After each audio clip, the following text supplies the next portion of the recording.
Les gars, je vais commander en live sur un site de burger, sur le site d'un restaurant de burger. Donc en live avec un agent IA. Donc on va commander. Donc, tout simplement, là, il y a Chat with AI. Lorsqu'on clique dessus, on a la partie commander. Et lorsqu'on clique sur la partie commander. Hi, I'm Eric. How can I help you today? Donc là, il nous accueille en anglais. Donc, salut Eric, j'aimerais commander un burger. Quels sont les différents menus que vous avez à votre disposition? Bonjour, je suis ravi de vous aider à commander un burger. Nous avons plusieurs options délicieuses à vous proposer. Pourriez-vous me dire quel type de burger vous recherchez?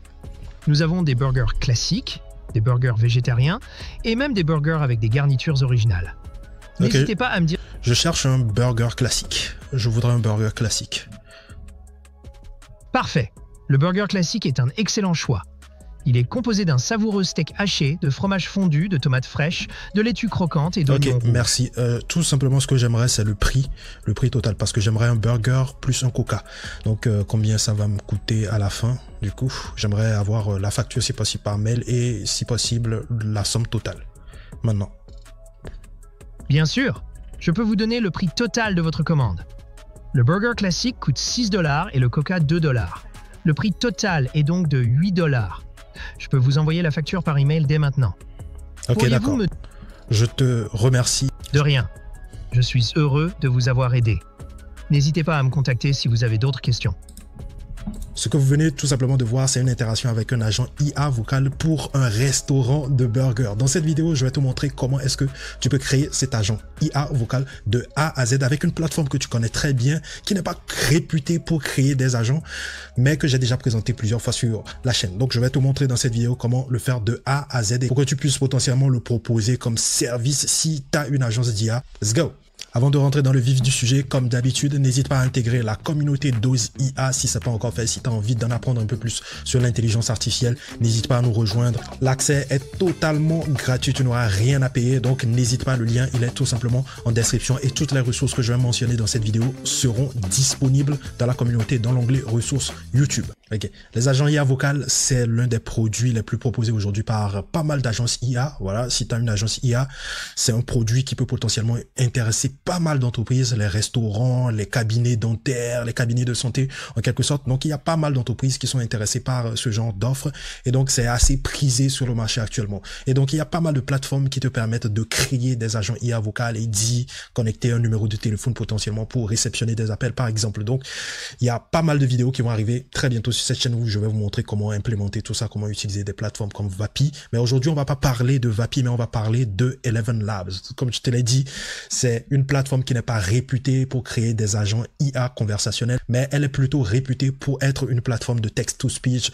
une plateforme de clonage de voix. Elle est spécialisée dans la génération de voix avec intelligence artificielle. On l'a mentionné plusieurs fois. Et donc, je pense que c'est dans cet élan-là qu'ils ont décidé de rajouter une fonctionnalité qu'on appelle le Conversational AI, qui te permet tout simplement de créer un agent IA vocal que tu peux intégrer dans une application, dans un site, comme ce que je viens de te montrer en intro. Là, vous avez la documentation. Le lien vers la documentation sera bien sûr dans la partie ressources dans la communauté. Et donc, vous avez tous les éléments nécessaires pour pouvoir l'implémenter, l'intégrer dans votre code, dans votre produit IA en quelque sorte. Mais c'est pas véritablement la documentation qui nous intéresse. Il y a une plateforme dédiée qui te permet de créer, de configurer ton agent et tu n'auras même pas besoin de code pour pouvoir le faire. Donc voilà, il y a une partie sur Eleven Labs qui est, on va le considérer comme le playground, l'équivalent du playground de OpenAI, qui te permet tout simplement de tester les différentes fonctionnalités d'Eleven Labs, le clonage de voix, le text-to-speech avec des voix ultra réalistes, faire du sound effect, c'était une fonctionnalité qui est sortie il y a quelques mois de cela, faire du sound effect grâce à un simple prompt, tu peux générer des effets sonores. Donc tout ça, ça va pas nous intéresser. La partie qui va nous intéresser, c'est Conversational AI. Donc lorsque je vais dans Conversational AI, donc tac, tout de suite, vous avez donc cette interface. C'est cette interface qui va nous intéresser. Donc il y a un robot par défaut, je dis un robot, un agent par défaut qui est implémenté, donc Support Agent, qui va vous servir voilà, d'agent de base pour pouvoir tout simplement vous faciliter la configuration de votre agent. Donc le Support Agent va vous servir en quelque sorte de modèle. Dans le Support Agent, vous avez une partie Agent, donc vous avez le Agent Type. Donc là, c'est pour choisir en quelque sorte comment est-ce que vous allez communiquer avec votre agent. Est-ce que vous allez passer par un serveur? Donc la partie serveur, ça arrive bientôt. Donc la seule manière de communiquer avec l'agent aujourd'hui, c'est via via, voilà, LLM, un prompt. Donc pour l'instant, ce sont les prompts via des LLM qui sont utilisés. Ensuite, vous avez la langue. Donc moi, j'ai sélectionné le français par défaut. Donc vous avez une pléiade de langues à sélectionner. Ensuite, vous avez le premier message que votre agent devra dire. Donc voilà, à vous de le renseigner. Par défaut, c'est Hi, I'm Eric. How can I help you today? Donc voilà, je l'ai gardé. C'est pour ça que dans l'intro, vous avez remarqué qu'il m'a répété la même phrase. Donc vous pouvez la modifier. Donc je peux dire salut, c'est... Donc salut, c'est Eric, comment puis-je vous aider? Boum. En français, c'est mieux que de commencer par de l'anglais. Donc là, boum, c'est fait. Donc ensuite, vous avez le système prompt. Donc le système prompt, c'est en quelque sorte le rôle que vous allez attribuer donc à votre agent, voilà, ou le cadre que vous allez lui définir en quelque sorte. Si vous avez la flemme de générer, donc voilà, un système prompt, vous pouvez aller sur le playground de OpenAI et utiliser donc la fonctionnalité de génération intelligente de prompt pour pouvoir générer un prompt système en français ou en anglais ou dans la langue que vous voulez implémenter sur votre agent.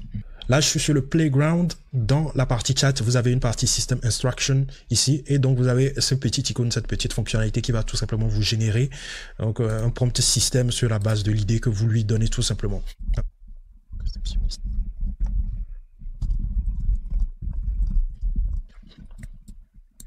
Donc là, je lui mets un réceptionniste de commande dans un restaurant de burgers.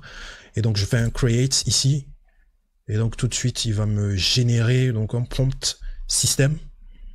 Donc, ce sont des petits hacks que je vous donne au passage. Donc là, vous avez le prompt système, créer un dialogue simulant une interaction entre un réceptionniste de commande dans un restaurant et un client en mettant l'accent sur l'efficacité du service, etc. Donc, vous avez un très bon prompt système que vous pouvez utiliser ici. Et voilà. Et l'appliquer ici. Là, je veux dire, je remets, tu es un réceptionniste de commande dans un restaurant de burgers. Tac. Et ensuite, vous avez les steps, accueil du client, prise de commande, confirmation, etc. Donc ensuite, vous avez une partie output format. Donc, vous pouvez modifier cela. Déjà, vous avez un très bon format pour le prompt système. Donc, vous pouvez supprimer des parties si vous trouvez qu'il y a certaines parties qui ne vous plaisent pas. Donc, vous pouvez supprimer certaines parties. Vous avez même un exemple de dialogue que vous pouvez lui proposer. Bonjour, bienvenue chez tac, tac, tac, tac. Le nom du restaurant, réceptionniste de commande dans un restaurant de burger. On peut donner le nom du restaurant appelé The Burger Show. The Burger Show. C'est de chez. Là, je vais mettre de chez Burger Show. Burger Show. Je vais faire ça. The Burger Show. Donc là, on a un très bon prompt système. Donc je ne vais pas modifier grand chose. Ensuite va venir la partie qui est intéressante, le knowledge base, la base de connaissances. Donc là, vous faites un add item. Soit vous rajoutez un fichier, là on peut rajouter un fichier avec les burgers ainsi que les prix par exemple. Voilà, je sais pas si voilà, on peut trouver un restaurant de burgers avec les prix. Donc là j'ai un burger sur Uber Eats avec quelques prix, mais est-ce qu'on peut scraper Uber Eats? Est-ce qu'on peut récupérer des informations sur Uber Eats? Ça j'en doute fort. Je vais essayer donc d'inspecter pour voir si je peux récupérer quand même. Je peux inspecter des éléments. Est-ce que je peux inspecter? Ok, ouais, d'accord. Il y a possibilité de scraper, je pense. Donc là, hop là, je sais pas si Uber Eats a mis peut-être un robot.txt qui empêche l'extraction. On va essayer de scraper ça pour voir. Donc il y a une partie URL. Donc je vais tout simplement mettre l'URL d'Uber Eats pour récupérer juste des informations de voilà de ce restaurant de burger BBR, Milat, cheese, etc. C'est juste pour le test. Donc si vous faites pour un restaurant qui a déjà un site avec les informations dessus, il suffit juste de mettre le lien vers le site et puis c'est bon. Donc voilà, il va scraper le site, extraire toutes les informations dont il a besoin pour pouvoir donner les bonnes infos à l'utilisateur. Bien évidemment, vous avez une partie file. Si vous avez un fichier, un PDF qui a pratiquement toutes les informations dont l'agent a besoin pour pouvoir répondre au client. Donc, vous pouvez uploader donc ces fichiers. Vous pouvez uploader soit des PDF, des textes, des TXT, des docx, des HTML et des EPUB. Donc, voilà les types qui sont supportés pour l'instant. Donc, vous avez aussi une partie test. Vous pouvez rentrer tout simplement un texte avec les différentes infos que l'agent doit savoir pour pouvoir tout simplement répondre au client. Donc, là, je fais un add item. Donc là, boum, je rajoute, c'est l'URL ici. Ensuite, vous avez la sélection du LLM en question. Vous pouvez sélectionner, voilà, vous avez pas mal de LLM ici. Vous avez le Gemini 1.5 Flash qui est assez rapide. Je pense que vu qu'ils n'ont pas encore implémenté le Real-Time API je pense que c'est mieux de partir sur le Gemini 1.5 pour avoir une conversation un peu plus fluide, un peu plus rapide, qu'il n'y ait pas trop de temps de latence entre voilà votre question et la réponse de l'agent. Flash, il est assez rapide, je pense que c'est le plus rapide de tous les modèles ici. Donc après, vous avez le GPT-4. En tout cas, ça va dépendre du projet que vous avez envie de mettre en place. Si vous avez envie que l'agent prenne un peu de temps pour répondre, pour que ça fasse un peu plus humain dans certains cas, donc vous pouvez aller sur d'autres modèles de langage où il y a le Claude 3.5 Sonnet par exemple, voilà, Haiku, etc. Donc à vous de sélectionner. Donc on va garder le Gemini 1.5 Flash pour la fluidité de la communication. Ensuite, vous avez la température. Vous connaissez tous ce qui crée des agents deal généralement aussi avec ce paramètre, excusez-moi, c'est pour jauger, c'est pour en quelque sorte jauger la créativité de l'agent. Est-ce que vous voulez qu'il soit beaucoup plus créatif ou est-ce que vous voulez qu'il soit déterministe dans ses réponses, ce genre de choses. Ensuite, vous avez donc la limite de tokens. Bien évidemment, on utilise des LLM ici, on peut limiter le nombre de tokens par interaction. Là, on est à -1, c'est-à-dire qu'on n'a pas de limite définie. Donc, si vous définissez une limite qui est supérieure à 0, elle va prendre en compte tout simplement cette limite et l'appliquer tout simplement. Donc là, c'est bon pour la partie agent. Je pense qu'on a exploré les différentes parties. Donc, il y a la partie voice. Voilà.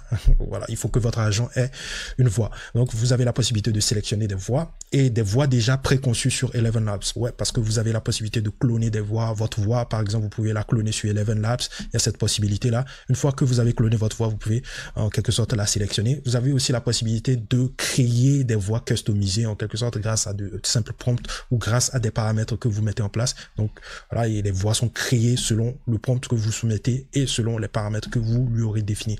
Par exemple, cette voix Kwame the Storyteller, c'est une voix que j'ai créée avec un prompt et avec des paramètres que j'ai rajoutés en plus. Donc ce sont mes propres voix, les voix que j'ai générées. Ensuite, vous avez les voix par défaut ici. Donc à vous de sélectionner si vous voulez des voix de narration, des voix conversationnelles. Ici, on aura besoin d'une voix conversationnelle parce que voilà, c'est pour passer les commandes, donc il faut que l'agent soit conversationnel, il faut qu'il puisse, voilà, mettre à l'aise le client tout simplement. Donc on va partir sur une voix un peu plus conversationnelle, ce qui va rassurer le client, bien évidemment. Donc là, on va garder Eric. Là, vous avez le TTS Output format. Donc vous sélectionnez le format de sortie. Voilà, ici, donc vous avez la possibilité d'optimiser aussi le temps de latence aussi. Donc à vous de jauger.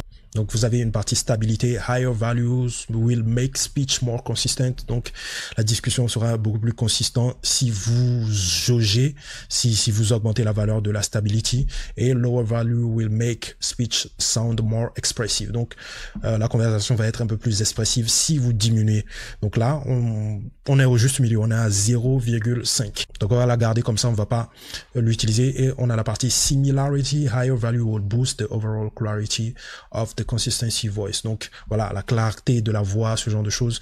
Donc vous pouvez aussi jauger cela avec le paramètre similarity. Donc ensuite, après la partie voice, vous avez une partie analysis, bien sûr. Une fois que l'agent interagit avec le client, il est important aussi d'analyser la conversation et d'en extraire possiblement des informations.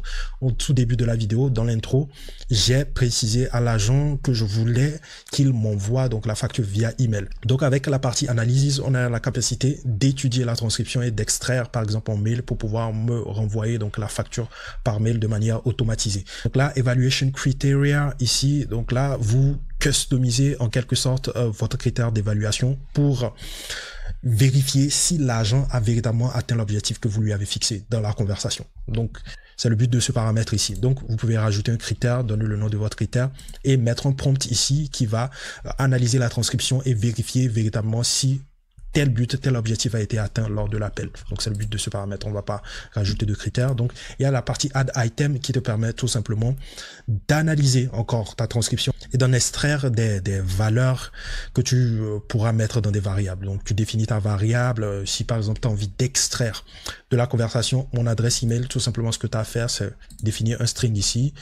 Ensuite, l'identifier, tu mets email ici et tu mets la description du client. Tout simplement, tu fais un hide item ici, email ici. Donc tu peux rajouter autant de colonnes que tu veux. C'est pour collecter tout simplement les data issu de la transcription. Donc là, une fois que c'est fait, je vais dans la partie Advanced.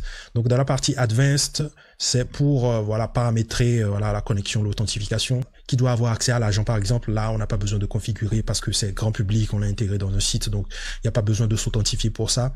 Il y a le Allow List qui te permet de référencer tout simplement les hébergeurs qui pourront avoir accès, ou les liens qui pourront tout simplement avoir accès à ton agent. Donc, si tu veux que ton agent soit accessible que par potentiellement voilà, ceux qui utilisent ton intranet ou ceux qui utilisent une de tes plateformes précises, donc tu peux le spécifier ici.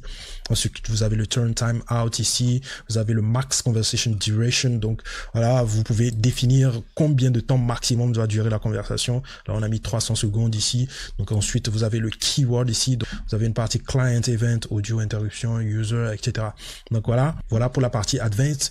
La partie qui va aussi vous intéresser potentiellement, c'est la partie widget. La partie widget te permet tout simplement d'intégrer l'agent conversationnel sur voilà, un site. Donc si tu veux l'embarquer sur un site, comme ce que je t'ai montré en début de vidéo, tout simplement ce que tu as à faire, c'est de venir tout simplement là, de copier tout simplement ce bout de code là et de le coller tout simplement dans ton code HTML.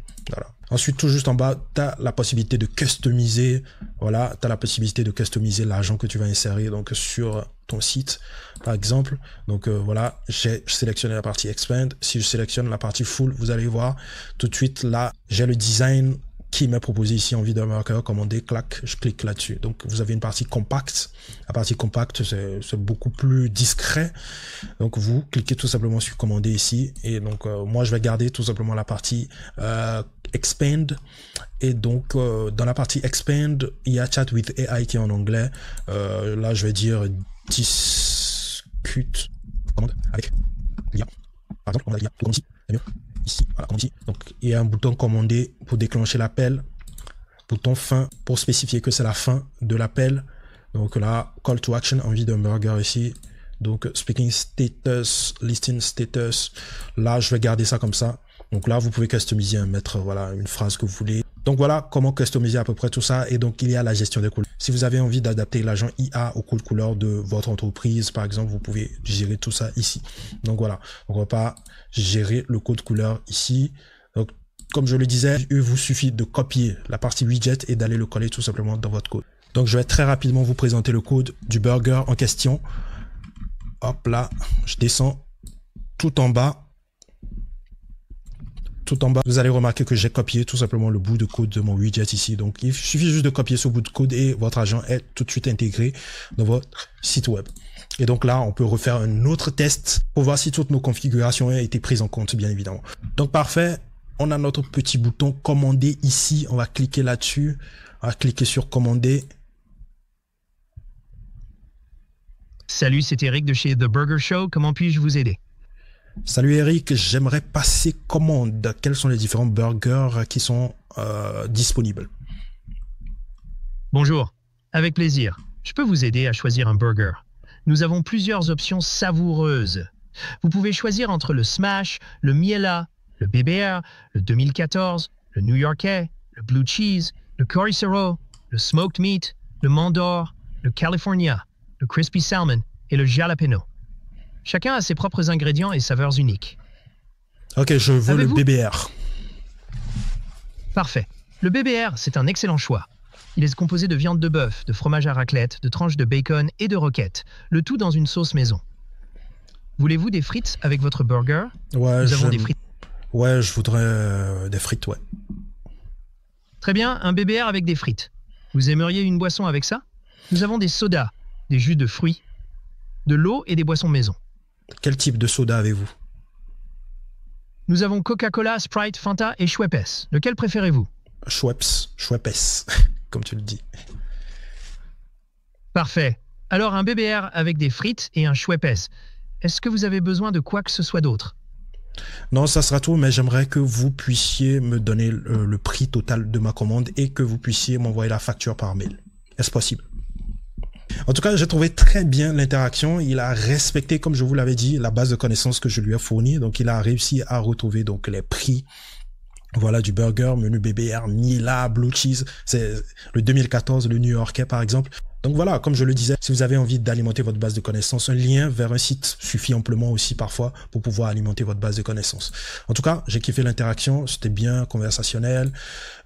Voilà, j'ai trouvé la voix un peu plus robotisée, mais il y a cette possibilité de pouvoir rajouter une voix clonée qui est un peu plus réaliste sur Eleven Labs, ce qui fait la particularité aussi d'Eleven Labs. C'est ce qui est bien avec Eleven Labs, tout simplement. Autre chose à rappeler, lorsque vous exécutez un agent, il y a des crédits qui sont tout simplement consommés. Donc là, lorsque je clique tout simplement sur mon profil ici, donc là, vous allez remarquer que j'ai normalement 10 000 crédits ici. Et donc, j'ai consommé 5 695 crédits. Voilà, depuis que j'ai commencé par tester mon agent. Donc, voilà. Et donc, c'est juste le support agent qu'on a modifié, mais vous avez la possibilité de rajouter d'autres agents grâce au plus ici. Donc lorsque vous allez dans la partie history, vous avez la liste des conversations, et lorsque vous cliquez par exemple sur la conversation qu'on vient d'avoir tout de suite qui a duré juste 1 minute, donc bam, vous avez donc toutes les informations. Vous avez la transcription, le résumé déjà dans un premier temps, ça c'est pas la transcription, et là vous avez la transcription de toutes les conversations, de ce qui a été dit tout simplement lors de cette conversation, le coût en crédit, la durée. Et vous pouvez télécharger même l'audio qui a été enregistré. Salut, c'est Eric de chez The Burger Show. Comment puis-je vous aider? Salut Eric, j'aimerais passer commande. Quels sont les différents burgers qui sont... Donc là, vous avez l'enregistrement de la conversation avec l'agent, et si vous avez envie d'analyser donc la conversation, donc voilà. Donc la conversation s'est terminée brusquement. Donc il n'a pas pu récupérer mon email, donc c'est pour ça qu'il y a une erreur ici. Donc critères d'évaluation, on n'a pas renseigné de critères d'évaluation, donc on n'a rien ici. Et donc on a un call status success ici, tout simplement. Donc voilà, à vous de configurer l'agent comme vous voulez. Donc voilà comment créer un agent IA avec Eleven Labs que vous pouvez implémenter dans votre business, sur votre site, sur votre application, sur votre plateforme. Bon, il y a différents use cases, hein. Prise de commande, support, etc. Donc, il y a pas mal de use cases pour ce genre d'agent IA conversationnel. Et ce qui est intéressant ici, c'est pas un chatbot textuel, tu discutes, tu converses avec lui. Bien évidemment, il n'y a pas le real-time API ici, donc on sent pas trop, voilà, les émotions. Pour l'instant, je pense que c'est une question de temps pour que ces plateformes-là, telles que Eleven Labs, Vapi, Scentwave, puissent commencer par implémenter le Real-Time API. Donc voilà ce que j'avais envie de vous présenter aujourd'hui. J'espère que cette vidéo vous a plu. N'hésitez pas à checker les autres contenus. C'était Mr. Opi. Peace out.